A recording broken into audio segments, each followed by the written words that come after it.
আর একটা ভয়ঙ্কর পাপ আছে, যে পাপের কথা না বললেই না, সেটা হচ্ছে পর্নোগ্রাফি। উলঙ্গ নারীর ছবি, নগ্ন নারীর ছবি, বেহায়া নারীর ছবি।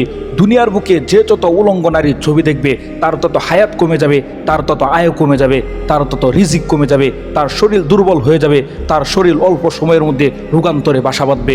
এমন কোনো ঘর নাই, এমন কোনো দোকান নাই, এমন কোনো বাড়ি নাই যে বাড়ির মধ্যে উলঙ্গ নারীর ছবি নাই। মোবাইলের মধ্যে ছবি, দোকানের মধ্যে ছবি।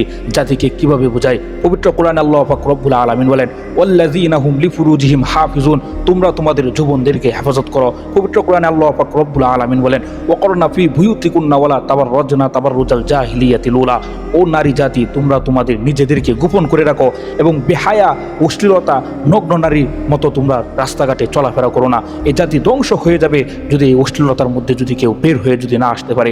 সমস্ত এমন কোনো ঘর নাই, নামাজি হোক, বেনামাজি হোক, হাজি সাহেব হোক, যে কোনো মানুষ হোক, সবাই এই পাপের মধ্যে লিপ্ত। আল্লাহ পাক রব্বুল আলামিন সবাইকে যেন হেফাজত করেন।